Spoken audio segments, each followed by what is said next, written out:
Tonight, we begin a special investigation about dangerous conditions in a mobile home park where dozens of families are also caught in an unfair contract. 6 News investigator Don Dare exposes the miserable plight of a community where the well-being of children and others is at risk. And Gene, this park is in New Tazewell. When you rent, regulations require the landlord to provide a safe environment and the basics like water, electricity, doors that work. If things are broken or don't work, the landlord usually makes repairs. But what if the owner refuses? That's the case in a neighborhood in New Tazewell where the community is in crisis. This is a park that is undesirable and unsafe for children. It's the New Tazewell Mobile Home Park. Many kids who live here would like to be somewhere else. When me and Becky gets bigger, we're moving.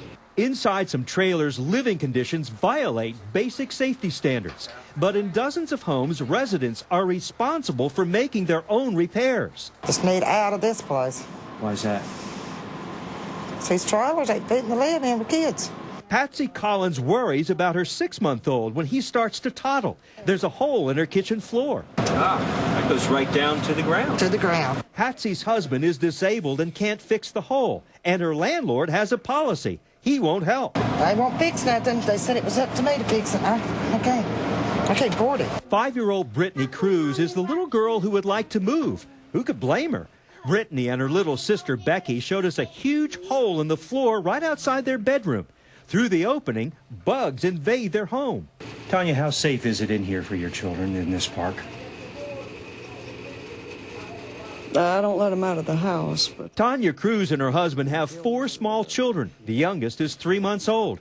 They have 1 functioning bathroom. The girl showed us the other one where the toilet doesn't work. the sewer, I don't know if it's leaking up through the toilet or under it or something, but if you run water, the sewage leaks under the toilet.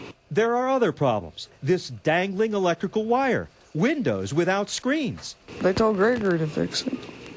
Management told your husband to fix the windows himself. What needs fixed, because it's a rent-to-own, so what needs fixed, he needs to fix it. There are 128 trailers at the park. Management says 30 of them are rent-to-own. The payments range from $200 to $250 a month. This is a copy of the rent-to-own agreement. It says the resident is responsible for making repairs to the trailer, that an early payoff is expected. Who do you think should clean this up? They should clean their own mess. Park manager Rita Wade refused to answer our questions about the contract and safety issues. Turn this off. Residents have complained to City Hall about problems at the park.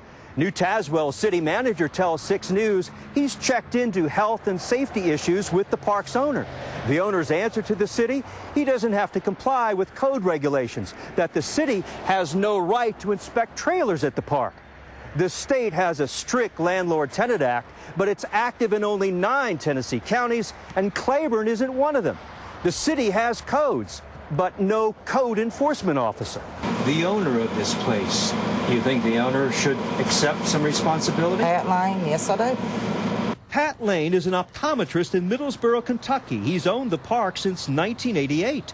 He lives behind this electric gate in Claiborne County. He refused to talk on camera. But on the phone, Dr. Lane said, "I've lost a fortune on the park. It's too costly to make repairs on the trailers.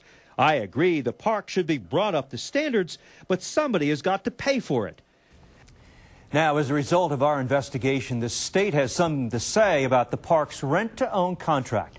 This week, the Department of Commerce and Insurance sent a letter to Pat Lane, issuing a cease and desist order.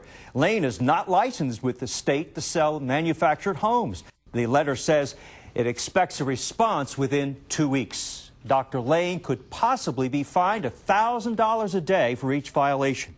Now, coming up new at 6, there's more violence inside the park than in any other neighborhood in New Tazewell. Don Dare, 6 News.